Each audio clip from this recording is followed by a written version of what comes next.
Well, hello and welcome to our webinar today. I am Tom Sandry. I am the Director of Workforce Development at Vector Power.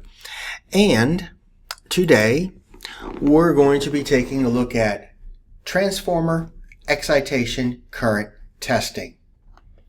So, without further ado, let's get started.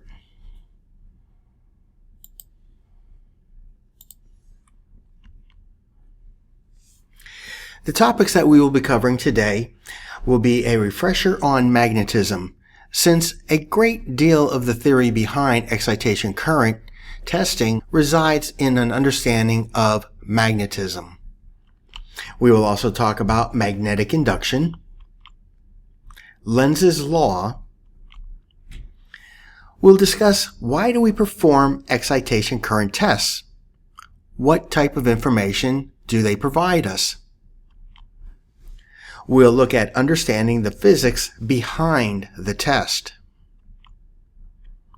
We will look at finding faults using the excitation current test, understanding phase patterns that are created when performing the excitation current test,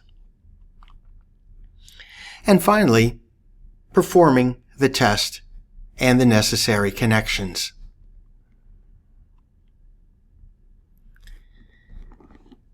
Now, every magnet is surrounded by a magnetic field that consists of magnetic field lines that extend from one end of the magnet to the other as well as inside the magnet.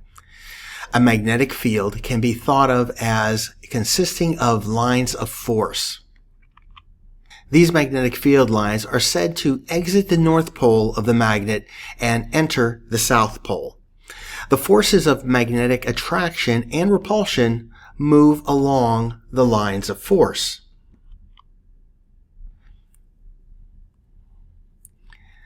Next, let's discuss magnetic flux. The group or number of magnetic field lines that are emitted outward from the north pole of a magnet is called magnetic flux. The symbol for magnetic flux is phi. The international symbol of units, or SI unit of magnetic flux, is called the Weber. 1 Weber is equal to 1 times 10 to the 8th power magnetic field lines.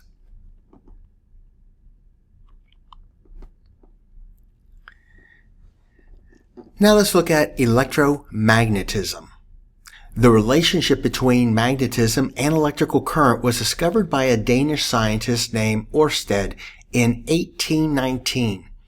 He found that if an electric current was caused to flow through a conductor, the conductor produced a magnetic field around that conductor.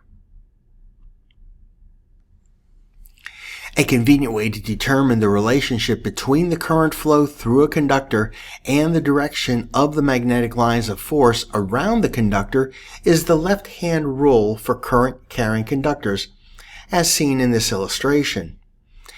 If you were to theoretically grab the conductor with your left hand and your thumb pointing to the positive potential, your fingers around the conductor will indicate the direction of the magnetic field.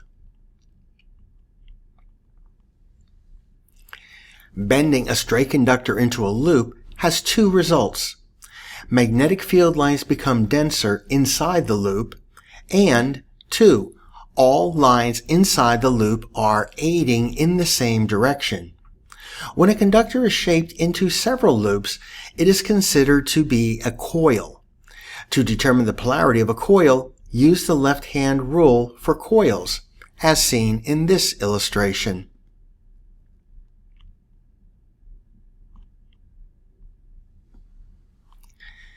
Adding an iron core inside a coil will increase the flux density. The polarity of the iron core will be the same as that of the coil. Current flow is from the negative side of the voltage source through the coil and back to the positive side of the source, as seen here.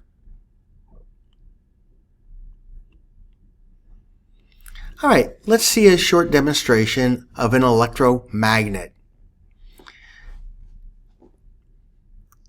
With no potential applied, no current flows through the coil. When we apply potential, current now flows through the coil, creating a magnetic field.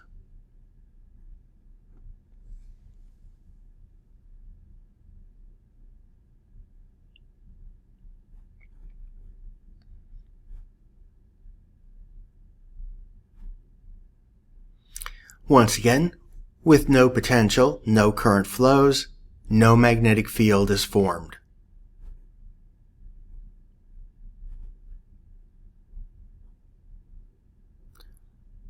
Once we apply a voltage, current will flow, and magnetism is formed.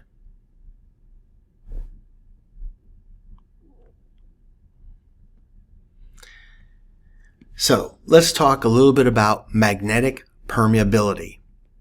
In the world of magnetism, magnetic permeability is very similar in concept to conductivity in the electrical world. Permeability, or mu, refers to the ability of a material to concentrate magnetic lines of flux. Those materials that can be easily magnetized are considered to have a high permeability. Relative permeability is the ratio of the permeability of a material to the permeability of a vacuum, or mu sub O. The symbol for relative permeability is mu sub R, where mu sub R equals mu divided by mu sub O. And here we can see the mathematical representation for mu sub O. Magnetomotive force. Magnetomotive force, or MMF, is the strength of a magnetic field in a coil of wire. This is dependent on how much current flows in the turns of coil. The more current, the stronger the magnetic field.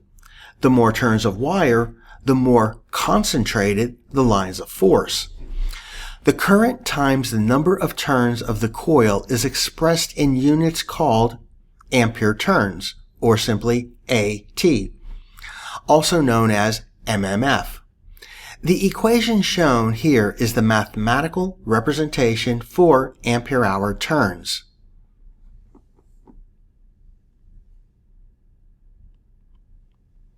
Reluctance. As we may have learned in the fundamentals of electricity, resistance is the opposition to current flow. In magnetism, the opposition to the production of flux in a material is called reluctance, which corresponds to resistance. The symbol for reluctance is capital letter R, and it has the units of ampere turns per Weber.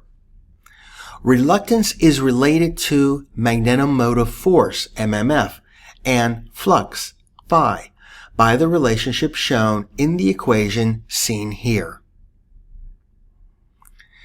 Reluctance is inversely proportional to permeability. Iron cores have high permeability and therefore low reluctance. Air has low permeability and therefore high reluctance. As we see, permeability, reluctance, and flux in the magnetic world are very similar in concept to conductivity, resistance, and current in the electrical world.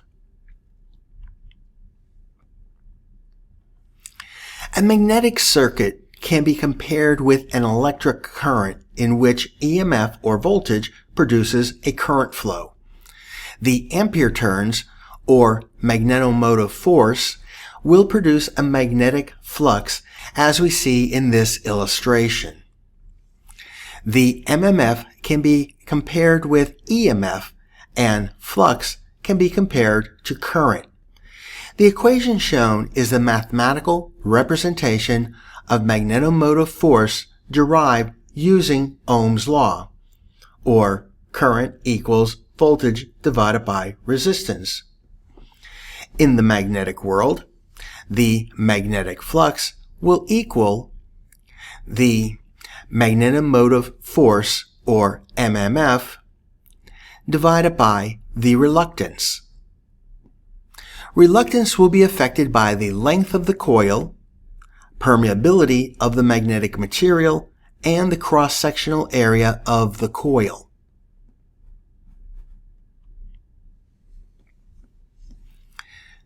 Next, let's take a refresher on magnetic induction. Electromagnetic induction was discovered by Michael Faraday in 1831. Faraday found that if a conductor cuts across lines of magnetic force, or if magnetic lines of force cut across a conductor, a voltage or EMF is induced into the conductor. Consider a magnet with its lines of force from the North Pole to the South Pole inserted in and out of a coil or conductor that is connected to a galvanometer, which can detect the presence of voltage or an EMF. When the magnet is not moving, zero EMF is indicated by the galvanometer. When the magnetic is either inserted or retracted, a voltage is induced into the conductor.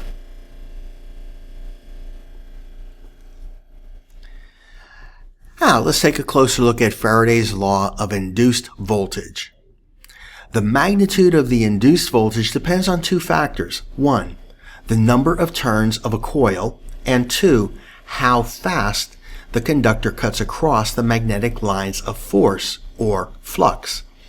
The equation shown is the mathematical representation for Faraday's law of induced voltage, where V sub IND is the induced voltage in volts, N is the number of turns in a coil, delta phi divided by delta T is the rate at which the flux cuts across the conductor, and it is expressed in Webers per second.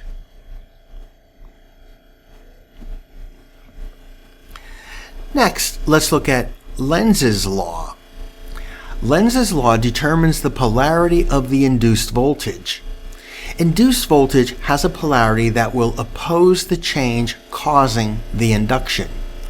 When current flows due to induced voltage, a magnetic field is set up around that conductor so that the conductor's magnetic field reacts with the external magnetic field. This produces the induced voltage to oppose the change in the external magnetic field. The negative sign in the equation shown is an indication that the EMF is in such a direction as to produce a current whose flux, if added to the original flux, would reduce the magnitude of the EMF. Lenz's law states, an electromagnetic field interacting with a conductor will generate electrical current that induces a counter-magnetic field that opposes the magnetic field generating the current. Next, let's watch a demonstration of Lenz's law. We have two bobbits of equal size and weight. One is not magnetized. The other is magnetized.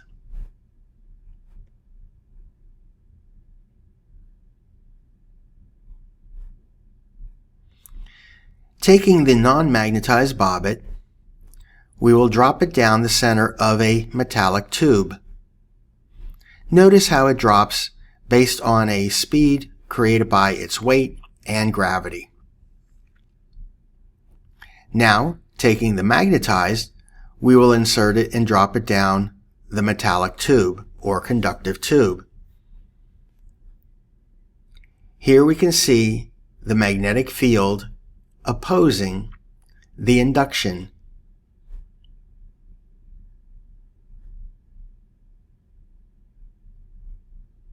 And that is Lenz's law.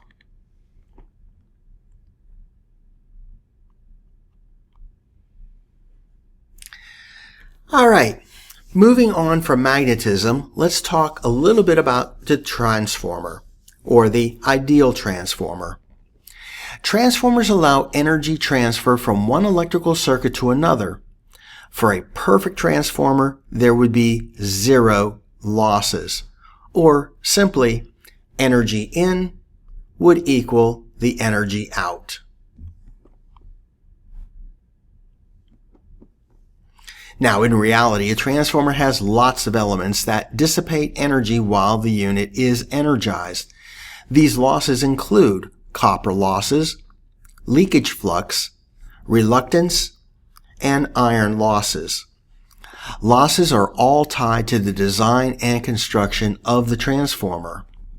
A change in the losses measured, therefore, shows us a change in the internal state of the transformer.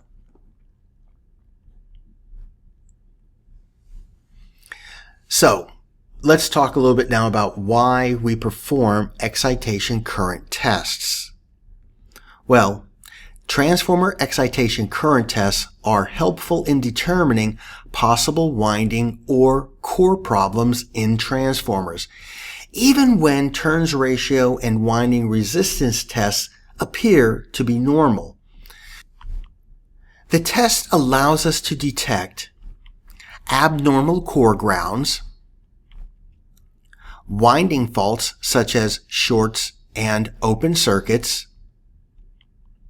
load tap changer problems, and manufacturing defects. Excitation tests are commonly conducted routinely along with power factor testing of the transformer. Understanding the physics. When we apply a voltage to one winding of a transformer, we cause a current to flow through that winding. The current generates a magnetic field around the core of the transformer. The magnetic field generates changes in the magnetic state of the transformer's core. Magnetic energy begins to circulate in the core. This is the magnetic flux.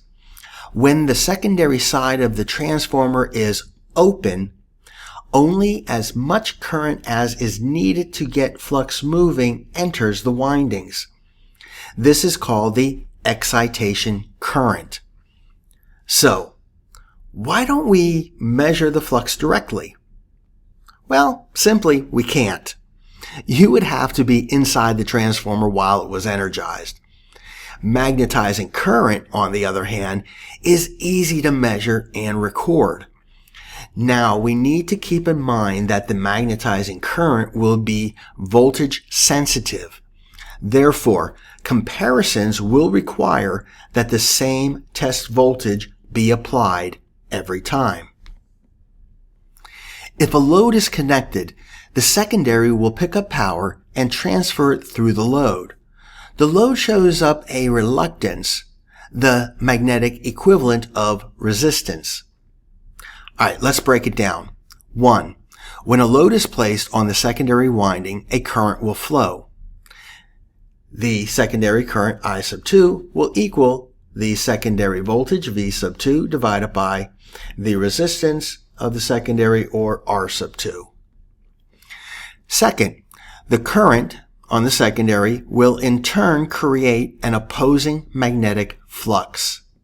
And 3, the generator, which regulates voltage at a set level, will provide more current to maintain the core magnetized equal to the opposing flux, or the excitation current will equal the magnitude of the current plus the secondary current I sub 2. Therefore, a loaded transformer would require more current to be injected. By measuring the current, we could tell if the transformer was intentionally loaded. So, let's talk about the excitation current test being used to find a turns-to-turn fault. If a fault were to develop in the secondary winding of the transformer, this fault would act as a load across the faulted windings, drawing a current. I sub fault. As a result, the excitation current would go up due to the opposing flux created by the fault. The result of a turn-to-turn fault in the secondary winding would be a fault current that causes excitation current to increase.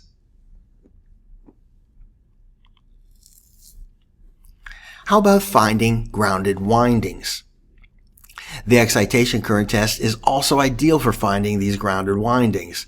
If there is a fault in the windings, you'll get circulating current between those turns and the magnetizing current plus the fault current. If the secondary winding has a grounded neutral and one of the windings develops a fault to ground, the grounded winding will draw a fault current.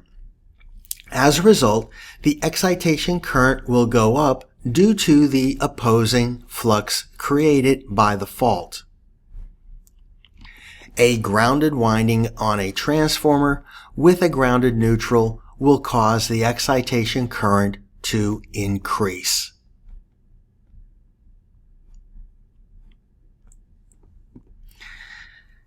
How about the effects of preventative autotransformer?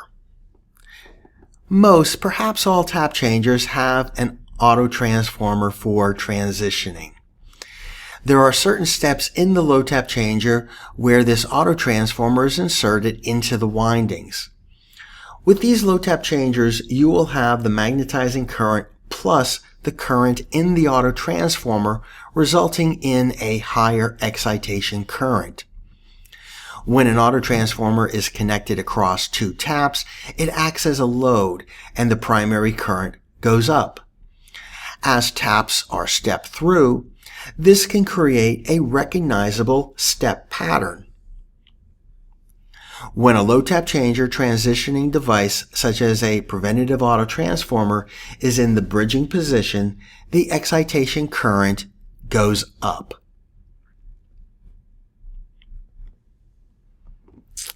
Now, the excitation current test is also ideal for finding core problems. They will sometimes show up on the difference in current. Very few of the tests we do on a transformer can find a core problem. Now, the swept frequency response analysis test can do this, but you need a previous test result or a SFRA signature in order to compare to. The excitation current test results present patterns. For three-phase transformers, there are two patterns. The first is between phases, two similar high readings and one low reading, with some exceptions. The second pattern is within each phase, when tap changers are present. This second pattern will depend upon the tap changer type and manufacturer. Within each phase, you will have similar readings for each tap. When the autotransformer is in, your current may go up. So it may be one raised to one lower, consistently increasing current. You may see current go up and down within the phase depending on which tap you're on, but you should see a definite pattern. For single-phase transformers, you'll need a reverse measurement for confirmation. You'll perform a forward and reverse test, and those two readings should render very similar results. So let's talk a little bit about phase patterns. The current watts measured on a three-phase unit will show a pattern across the phases. There are three expected patterns: the high reading, low reading, high reading pattern, the low reading, high reading, low reading pattern, and where all phases will provide similar measurements. The phase pattern is tied to both the measurement and the core configuration. patterns arise from the core configuration. Recall that an increased load leads to an increased reluctance and thus an increased current injected. Interacting with the core at different points will result in different reluctances and thus different currents. Reluctance sums similar to resistance. So, in a magnetic core, the reluctance of the steel acts much the same to resist magnetic flux as a resistor does to current. A magnetic core can be represented by a reluctance circuit. For simplicity, assume that each section has a reluctance of 1 ohm. So, to simplify this circuit, we would start with taking the 3 1 ohm resistors in series, as we see circled. This would provide us the equivalent circuit of the 1 ohm resistor now in parallel with 3 ohms, providing us 0.75 ohms. Simplifying the circuit even farther, we see now we have 1 ohm in series with 0.75 ohms in series with 1 ohm, resulting in 3.75 ohms of reluctance. Now, the same will hold true when you energize the C phase. So both outer phases in this scenario would result in 3.75 ohms of reluctance. Now, when looking at the center phase, we can start with the 3 1 ohm resistors in series on the A and on the B side. So this would simplify down to 3 ohms in parallel with 1 ohm, in parallel with 3 ohms, which would simplify down to 1.5 ohms. This would provide a reluctance of 2.50 ohms. So here we see the outer legs, a high reluctance, the center leg, a lower reluctance.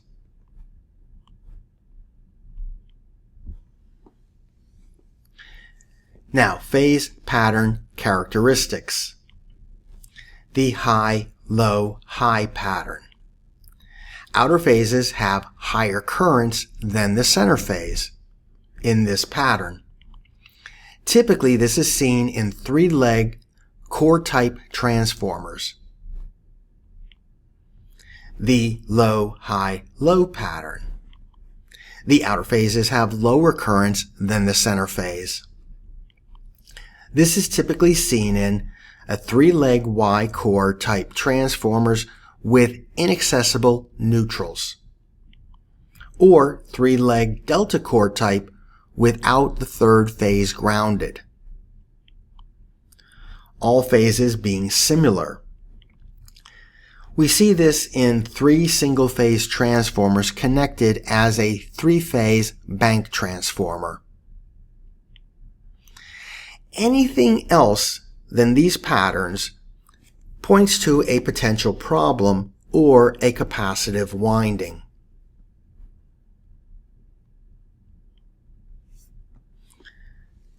Performing the test. First, remove the short circuit jumpers that were used during the power factor test, where all the high side windings were jumpered together and all the low side windings were jumpered together. Excitation current tests are single-phase tests. Set up the test connections on the high side. Observe safety for the other windings. Proceed according to transformer winding configuration, delta or Y. Ground any terminals that are normally grounded during the test on the windings that are not being energized. For example, neutral on a Y transformer. Ground any terminals that would normally be grounded. Normally, they would be on the low side. For example, if the Y is on the low side, you would ground that connection. Perform all the tests on the power factor test set using the UST or ungrounded specimen test mode of operation. Now, when tap changes are present, test as follows. For benchmark or base measurements, low tap changer only, test all positions. No load tap changer only, test all positions. Low tap changer and no load tap changer, test all load tap changer positions with the no load tap changer in center position. Then all positions in the no load tap changer with the load tap changer in neutral. For testing on a routine basis, non-load tap changer only, test as found or on the position regularly tapped. For load tap changer only, test one full range, all the raises and lowers, plus the neutral position and one position in the opposite range. For load tap changer and non-load tap changer, again, test as found or on the position regularly tapped, testing the load tap changer one full range plus neutral and one position in the opposite range.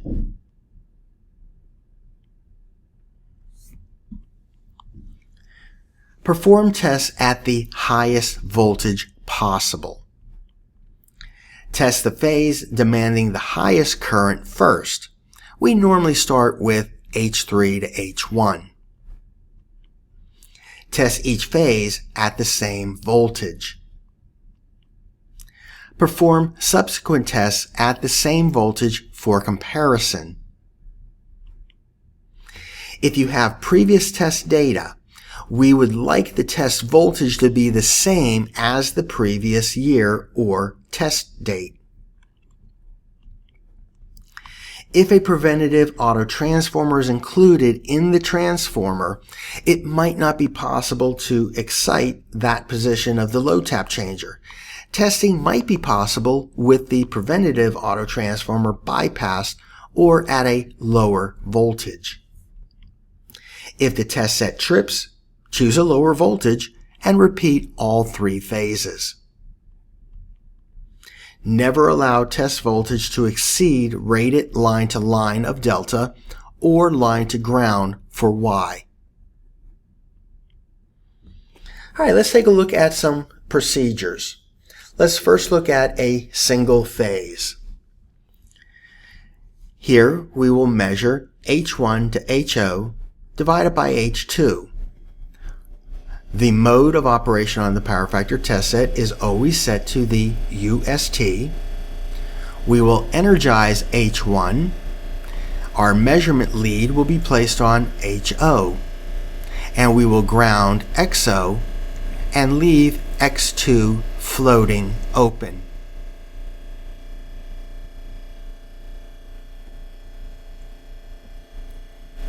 Next, we will measure HO divided by H2 to H1.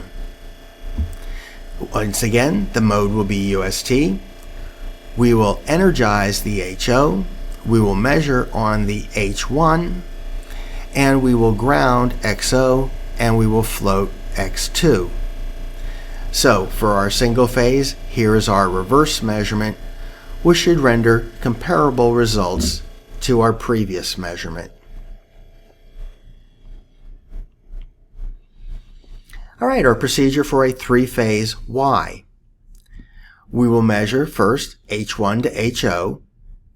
In UST mode, we will energize H1, measurement lead on HO, grounding XO, and all other terminals floating. Next, we will measure H2 to HO. We'll energize on H2, measure on HO, grounding XO, and floating all other terminals.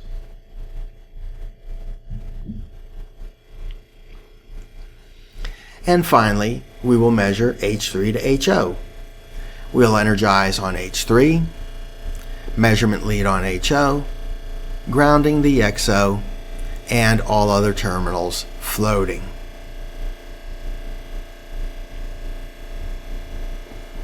Alright, let's look at the procedure for three-phase delta, the A phase.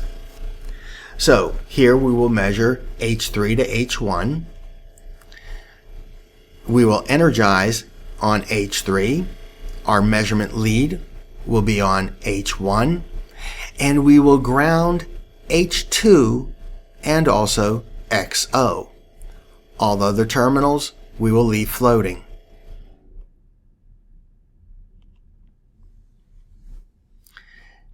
Now, the B phase. We'll measure H1 to H2, energizing on H1, low voltage lead on H2. We will ground H3 and XO and all other terminals floating.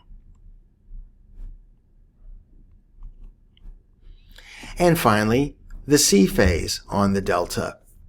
We'll measure H2 to H3, energizing on H2, measurement lead on H3, grounding H1 and XO, and all other terminals floating.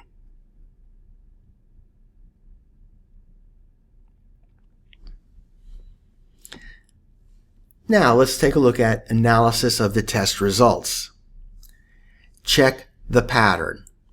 2 similar high readings and 1 low reading is normal, though there are some exceptions.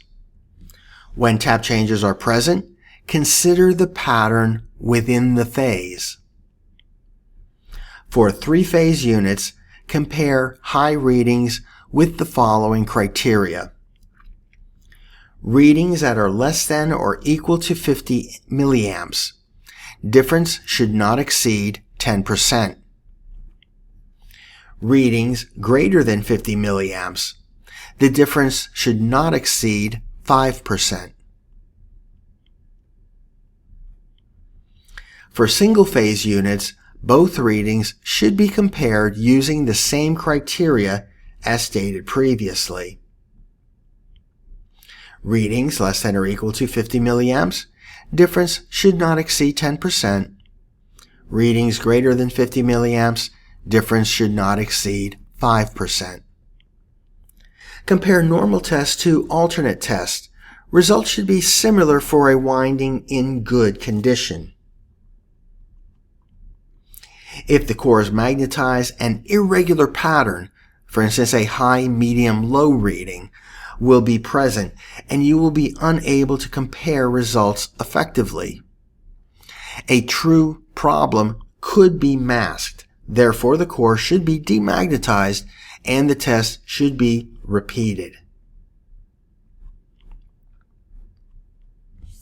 Compare readings to previous results. Ensure that the same voltage was used for both tests for consistent numerical comparison. If unusual results are obtained, consider performing an alternate test to further investigate. So, here we see an example of an alternate test method being used on a delta configuration.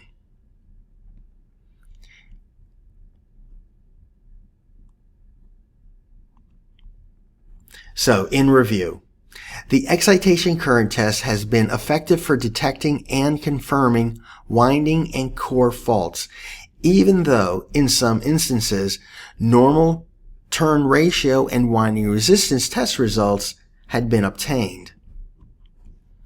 A transformer has lots of elements that dissipate energy while the unit is energized.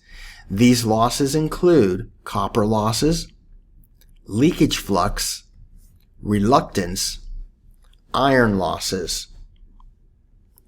Losses are all tied to the design and construction of a transformer. A change in the losses measured therefore shows us a change in the internal state of the transformer.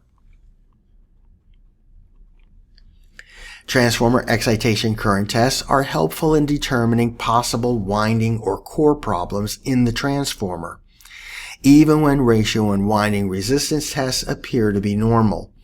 The test allows us to detect abnormal core grounds, winding faults such as shorts and open circuits, low tap changer problems, and manufacturer defects. Excitation tests are commonly conducted routinely along with power factor testing. So, as part of our review, let's run a little quiz. Use the questions function in your webinar controls and type in either A, B, C, or D. The question is, the opposition to the production of flux in a material is called, enter A for reluctance, B for power factor, C for resistance, or D, insulation. Enter your answer into the questions function in the webinar controls.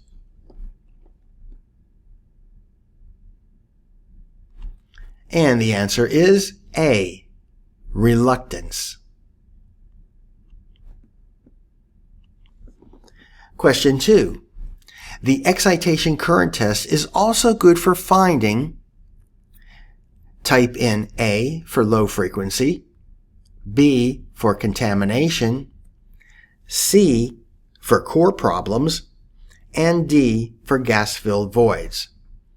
The excitation current test is also good for finding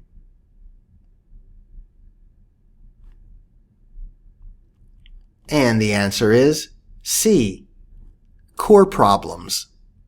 It is one of the few tests that will allow us to find core problems in a transformer. Question number 3. Which of the following measured patterns indicate a possible problem? Enter A for the high-low-high pattern, B, low-high-low pattern, C for all phases being similar, or D, the low-medium-high pattern. Which of the following measured patterns indicate a possible problem?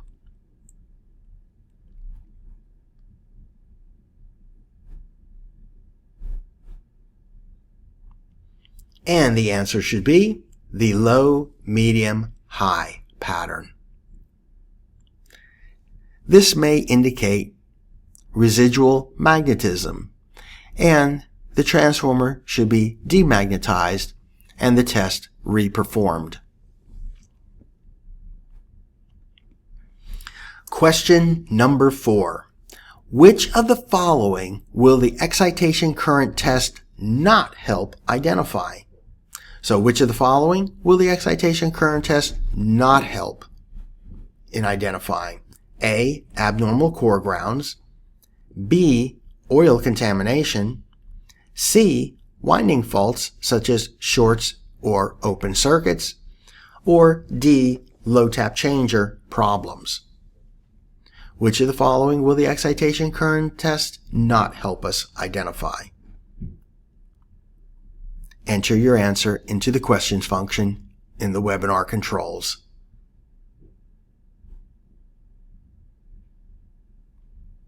And the answer is oil contamination, B.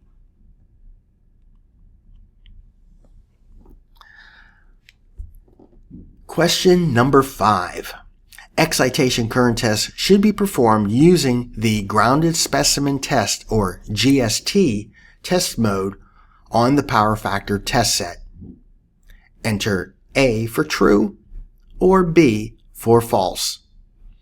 The excitation current test should be performed using the GST test mode on the power factor test set.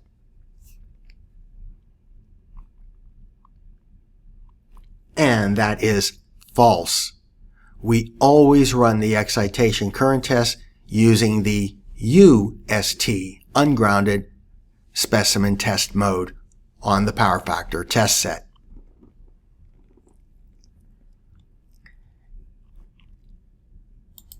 And that concludes our webinar today on excitation current testing. It's been an absolute pleasure. This is the last of the webinar for our calendar 2023 year. I truly thank you all for your attendance, participation in these webinars. We really do truly enjoy doing these webinars for you, and we thank you for taking the time out of your busy days to participate with us. But without further ado, how about we get to the questions and answers section of the webinar.